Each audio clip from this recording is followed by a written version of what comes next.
Back to another episode of Studio G. I'm Karina Perez. And I'm Shakira Hawkins. We will have a recap on last night's debate and different takes on the candidates. And we have a look at what happened around campus last night while the debate was taking place. And finally, an interview with a student that lives two lives and a real daredevil. Studio G starts now.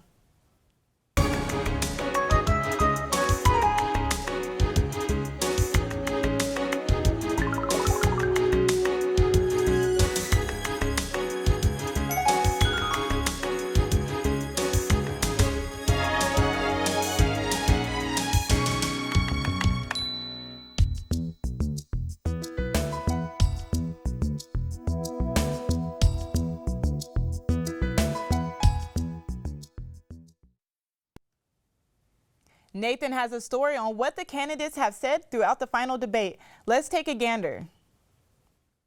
The final presidential debate took place here at the University of Nevada, Las Vegas, where Republican candidate Donald Trump and Democrat candidate Hillary Clinton talked about a variety of issues. One of these issues was immigration, where Trump mentioned that he will still build a wall, and Clinton says that Trump, quote, choked when going to Mexico. When it comes to the wall that Donald talks about building, he went to Mexico. He had a meeting with the Mexican president. Didn't even raise it. He choked and then got into a Twitter war because the Mexican president said, we're not paying for that wall. We need strong borders. We need we cannot give amnesty. Now, I want to build the wall. We need the wall. The Border Patrol, ICE, they all want the wall. Both of the candidates stated who they would choose to replace justices on the Supreme Court. Clinton wants to make sure that women's rights are supported, while Trump is choosing justices that are like Scalia. Well, if we put another 2 or perhaps 3 justices on, that's really what's going to be, will happen. This is one of the worst possible choices that any woman and her family has to make. And I do not believe the government should be making it. Both candidates talked about foreign policy, with Trump mentioning Mosul and Clinton mentioning that Trump did say he was for the war in Iraq. Well, it matters because he has not told the truth about that position. The problem with Mosul and what they wanted to do is they wanted to get the leaders of ISIS who they felt were in Mosul. About 3 months ago, I started reading that they want to get the leaders and they're going to attack Mosul. Both candidates had controversy mentioned at the debate. The Clinton Foundation was brought up, along with Trump saying that it is a, quote, criminal enterprise. There is no evidence, but there is a lot of evidence about the very good work and it's a and criminal the high enterprise, that and the so many people know it. It's a criminal enterprise. With this final debate finally over, it'll be interesting to see if any candidates get a boost from the debate. For Studio G, I'm Nathan Asselin. So what did you think of the debate? I thought it was interesting. It was very good. It was such a great experience to have it on our campus. Yeah, definitely. Yeah, I got to be behind the scenes and worked with the media, so it was fun to see the Thomas and Mac and VB just look so different and stuff like that. Now, after watching the debate and being there, because you were actually there, did either one of the candidates change your perspective on them? Not really. I mean, it's both been, they've been kind of repeating the same thing over and over again, so it's kind of more or less the same thing. But it was cool to see, though. So nice. Here's Mary Jane at the CNN stage by the Chemistry Building yesterday during the pre-debate excitement.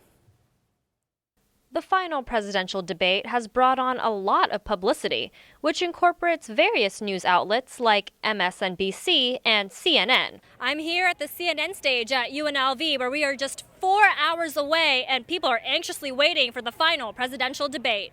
The event has attracted people from all over the world, like important figures and locals, including one of UNLV's very own professors. Just when they hear this debate, getting all hopped up with cliches, Vegas-like cliches and all, but, for lack of a better comparison, sure, why not? Muhammad Ali and Joe Frazier, the third fight in which they were going all out and all at it to figure out who was the actual championship. It could get really ugly. I don't know. Obviously, nobody knows until it actually happens. Las Vegas local Marilyn Rings believed Donald Trump will force a response from Hillary Clinton like he attempted to do at the previous debates. She is in such command of the issues that it's easy. When you know what you're talking about, it comes out easily and intelligently. And I'm sure he's going to try and rattle her. That's his MO. but it's not going to work because there's so much at stake, and I think she knows how important this election is that she won't let us down. And I think she's going to hold it together, and she's going to discuss what's important, and who knows better than she? I mean, from the time she was a young woman, she's been doing good things for people, children, involved in the Watergate hearings as a young woman. We can only hope there are more presidential debates here at the university for future elections. Reporting for Studio G, Mary Jane Belyeza. The CNN stage looked pretty hectic, and during the debate there was some more action happening right outside of the SU. I was outside the SU talking to some unique people on their concerns about the country's problem. The final presidential debate is currently happening inside the Thomas & Mack. There's a lot of action going on inside. I am out here on the campus to see how UNLV handles this big night.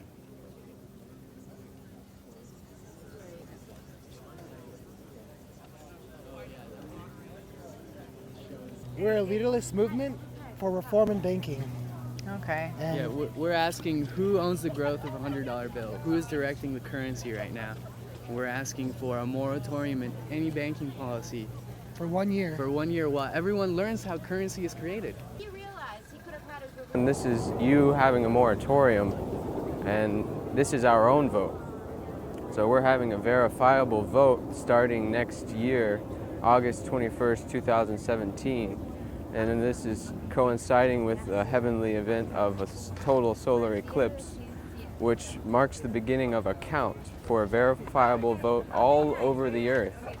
That you're ticking the box, yes, you want reform in banking, to have a moratorium on all governments all over the earth from making any new policies in banking for 1 year, while all learn how currency is actually created. Because this is a subject which is absolutely redacted from our public forum, from the mainstream media, from the United Nations, from any discussion that is public.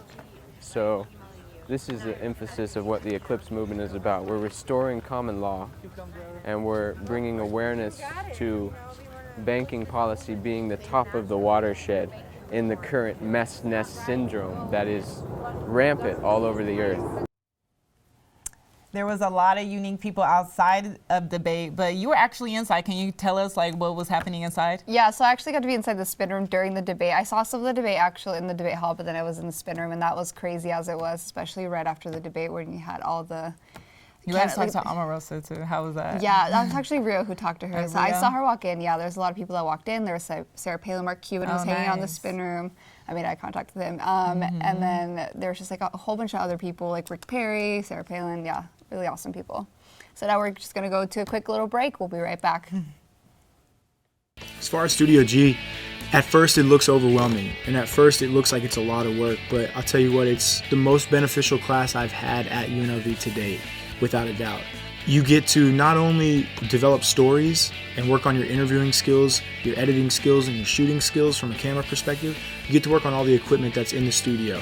So you're working on audio, you're working on directing, tech directing, you get to produce your own show. You can take a 30-minute newscast and make it your own.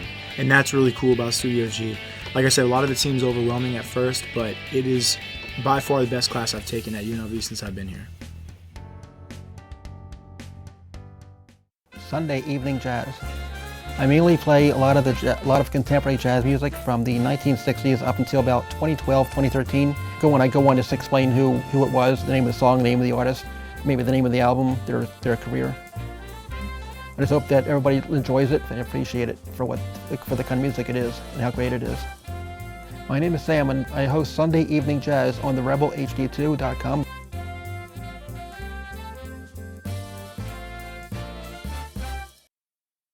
My name is Walter from Deep Thought. My name is Bruce Gill. I'm the host of La Alternativa. Perfect Music Radio with me, Lily. My name is Sam, and I host Sunday Evening Jazz. I am Rockin' Gemini. This is Jalen Young on More Than Music Mondays. And listen to us on the Rebel HD2.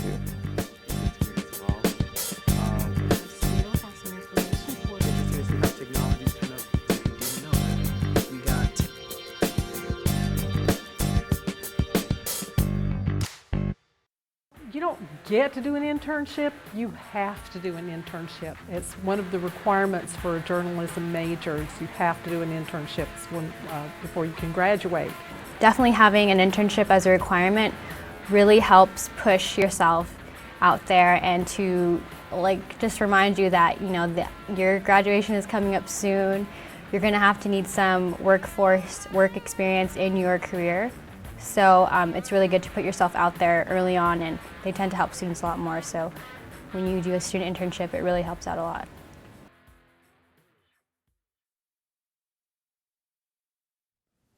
Trump has decided if he wins, he will accept the results of the election. And if he believes the election is questionable, then he will challenge it. Polls has Clinton in the lead in the battleground states during last night's debate. Trump made the remark of keeping the people in suspense of his reaction to the election.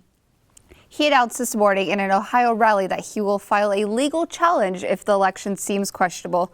Trump is not going to stop until he wins. People have questioned what he might do or what his supporters might do in the case of his loss. So yeah, it'll definitely be interesting to see what his reaction is, what the supporters' reaction is, if he were to lose, or what the results are going to be. Right, I'm actually surprised because last night's debate, they was more policy than before. The past debates, they like to take jabs, and they didn't do that much this debate. Yeah, so it was interesting. It was I feel like it was more like elaborate election or a debate, yeah. So now we're going to go to another break, and we'll see. More than Music Mondays. Rap, hip-hop, R&B too. I like to play any new upcoming music, new albums, new mixtapes. I like to open up with maybe kind of like a hype song that gives people energy. Just play any type of good music and then give people a rundown what's going on currently in hip-hop. Just good vibes, good music. A lot of radio stations don't keep up with playing good music. So that's really the goal. This is Jalen Young on More Than Music Mondays. Check me out on the Rebel HD2. The show's name is the Rebel and Revolt Show. Pretty good show about, just someone who will actually talk about UNLV the way an outsider might feel. We talk about current events, we talk about politics, try to take an offensive swing with it. Sometimes it's hit or miss, and then we talk about, the little things in life that everybody laughs about. And we are the Rebels, and we are revolting. My name is Jameson Wilk, and I run the Rebel and Revolt Show, and you can tune in at therebelhd2.com. Sunday evening jazz. I mainly play a lot of contemporary jazz music from the 1960s up until about 2012, 2013. When I go on to explain who it was, the name of the song, the name of the artist, maybe the name of the album, their career. I just hope that everybody enjoys it and appreciate it for the kind of music it is and how great it is. My name is Sam, and I host Sunday Evening Jazz on therebelhd2.com.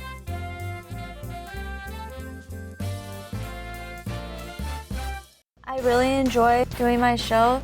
I love all types of rock, and that's why I'm doing Rock Through the Decades. We play the 50s all the way to today's rock music or rock bands. I want them to get the appreciation of how much rock has changed over the years and how it's still really great. You can never kill rock. I mean, rock is the way to be, the way to go. The name of my show is Rock Through the Decades, and I am Rockin' Gemini. You can listen to this on the Rebel HD2 network. Bienvenidos de nuevo a Studio G en español. Mi nombre es Sandy Julián. Hoy tenemos una invitada muy especial que nos hablará sobre todo lo que pasó en el debate aquí, en Thomas & Mack Center. Bienvenido, Jesús Márquez. Gracias por tenerme. Es un placer tenerlo aquí y en nuestros estudios. Comencemos por ¿qué nos cuenta un poco sobre usted y de cómo decidió convertirse en un analista político y cómo ha sido ser crítico de los políticos? Básicamente fui prácticamente arrastrado a eso, ¿no? Yo me empecé a involucrar mucho con la comunidad hispana, empecé a hacer un tipo de activismo aquí localmente ya hace años. Después, estando como invitado en diferentes entrevistas, tanto de radio como de televisión, para hablar de ese activismo, empecé a involucrarme más. Después conseguí tener un programa de radio y ya tengo con un programa de radio 5 años aquí en Las Vegas. Es un programa en español en la 1460 AM y hablamos precisamente de eso, de política, de lo que sucede tanto a nivel nacional como local. y así fue como me fui involucrando. Después me involucré en muchas actividades de diferentes campañas políticas y he estado ya muy activo en lo que son las elecciones, tanto en las pasadas como en estas. Okay, qué bien. Ahora me gustaría preguntarle si nos podría dar un resumen de cómo estuvo el debate de la noche de ayer. El debate fue mejor que los primeros dos, en mi punto de vista, y aunque todavía hay muchas interrupciones de los dos lados y todavía de repente es un debate muy diferente a los que hemos tenido en años anteriores, en diferentes elecciones, pero en lo que va de esta elección, este debate estuvo mejor que en los primeros dos. Antes que nada, esto fue en Las Vegas, aquí en la Universidad de UNLV, es un momento histórico para esta universidad que da prestigio y eso es importante. Pero aparte, creo que el moderador, Chris Wallace, fue muy oportuno en dedicarse a preguntar cosas que nos importan y no tanto de los escándalos, y eso hizo que fuera mejor. Sí, qué bien. ¿Cuáles fueron las diferencias entre los últimos dos debates y este? Creo que en los primeros dos debates se enfocaron más en los escándalos de Donald Trump y también algunos escándalos de Hillary Clinton con respecto a los correos electrónicos. Y aunque ahora también se mencionaron y estuvieron también de repente interrumpiéndose, hubo más, se quedó definida la diferencia política entre los dos candidatos. Por ejemplo, al principio se habló de la elección de los nuevos jueces de la Corte Suprema y eso quedó muy establecido, que Hillary Clinton quiere un tipo va a escoger un tipo de juez, mientras que Donald Trump más conservador. Entonces, eso para los que son conservadores les ayuda a definir, para los que son más liberales también les ayuda a definir. Creo yo que los que ya están decididos por Hillary Clinton ya están, y los de Donald Trump ya están. Hay que ver qué van a hacer el 20% de los que están indecisos, para qué lado se van a hacer. Okay. ¿Cuál candidato cree que usted que ganó el debate y cuáles son las razones? Creo que Donald Trump venía, digamos, después de algunos escándalos muy sonados con lo de los audios y de las acusaciones de mujeres que están, que dicen que fueron abusadas por él. Que no se ha comprobado, pero que se habla de eso. Entonces, creo que Donald Trump llegó, como quien dice, como con desventaja. Y aunque Hillary Clinton suena con más experiencia, Donald Trump ofrece algo nuevo para las personas que no están de acuerdo con el status quo, con el establecimiento. Se habla de que, por ejemplo, Hillary Clinton le hizo también, desde que estaba en la primaria con Bernie Sanders, le hicieron pues una campaña muy difícil, tanto el Partido Demócrata como algunos medios, y hay mucha gente que está en descontenta, que aunque no sea republicana, está descontenta. Entonces, pienso que, para mi punto de vista, fue un empate y que los que son independientes van a decidir. Yo pienso que de alguna forma esto le beneficia más a Donald Trump porque él ya estaba perdido de alguna forma, y con esto como que le da un poquito más de vida para de aquí al final de las elecciones. Okay. ¿Cómo se siente al haber atendido al último debate y que afortunadamente se llevó a cabo aquí en nuestra ciudad? No, estoy contento por nuestra ciudad, pero más contento por la universidad de ustedes, porque es una gran experiencia. Como ustedes saben, los ojos del mundo estuvieron aquí en Las Vegas, y eso beneficia no nomás a la ciudad, sino a todos los que estamos aquí dedicados a esto, ¿no? Y creo que este tercer debate fue mejor que los primeros dos. Hubo un mejor moderador, mejores temas, y esperemos que el 8 de noviembre se decida y que los dos lados, sea quien sea, acepte el que gane uno o que pierda el otro. ¿Qué cree que va a suceder en esta elección final, el noviembre 8? Esta es una elección muy diferente a las tradicionales. Entonces hay un movimiento, eso no hay que negarlo, hay un movimiento muy populista que está detrás de Donald Trump, que mucha gente inclusive que apoya a Donald Trump no lo dice abiertamente. Entonces yo he hecho mucho trabajo en la comunidad, inclusive hay hispanos que apoyan a Donald Trump, pero que se sienten un poco cohibidos de decirlo. La razón de esto es porque hay mucho descontento con el establecimiento. Tal vez no es que sea el mejor candidato, Donald Trump, pero hay mucho descontento con el establecimiento que es representado por Hillary Clinton. Entonces va a ser muy es muy difícil predecir qué es lo que va a pasar. ¿Cómo cree que en esta elección ha afectado a los latinos? Es una elección muy difícil, con mucha controversia. Por el lado por ejemplo, de reforma migratoria, sabemos que Donald Trump no es el campeón de una reforma migratoria, pero sin embargo vemos que también los demócratas han estado jugando con los hispanos en cuestión de que cuando, por ejemplo, en los primeros 2 años de Obama tuvieron la oportunidad de pasar una legislación en favor de una reforma migratoria y no lo hicieron.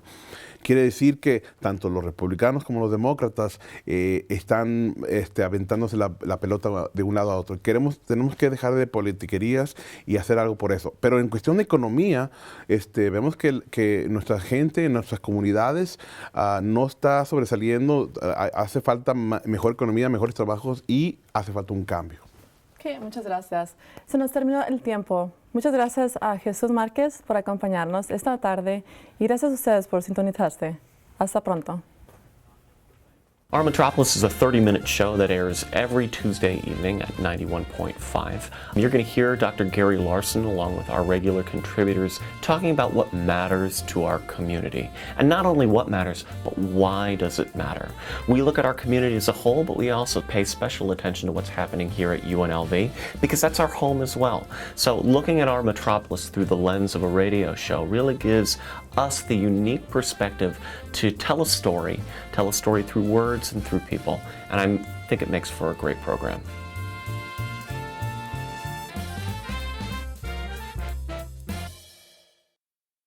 Oh, the station's great. You make friends, you gain skills, you learn how to do all this stuff with audio. It's a fantastic thing. I can grow with everyone and everybody supports me as well as I can support them. I think it's great. I think it's a blessing to have this kind of equipment from the Green Spawn family as well as the state of Nevada. And it's really informative to see, how a radio show really works. Now that I do it, I have friends, I have people that want to hang out, and I get to play music a lot. It's very good too because we have all the top of the line equipment to work with and students here that can help you out. So it's a very, very good way to get involved in the radio.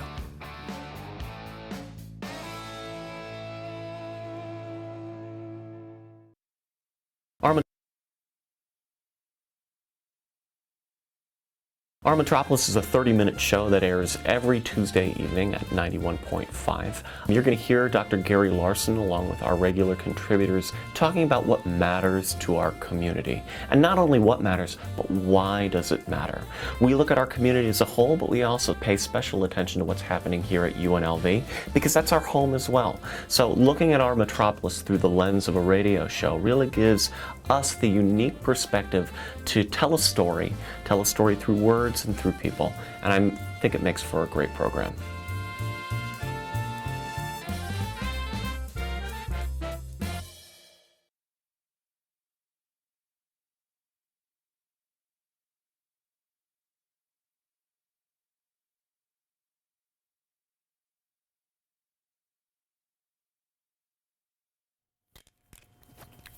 We go now into a story of a woman and her savior who took the form of a dog.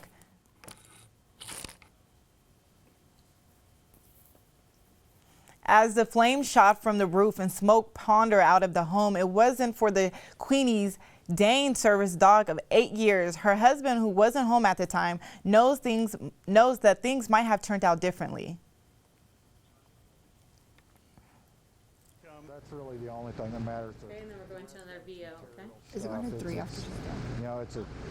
It's a house and it's some stuff in a house, but that's okay because she's still here. So that's all I really care about. When fire crew arrived, Diane was already outside. The lifesaver came into the form of a dedicated four-legged friend. But Chief Skirts hopes everyone has a warning.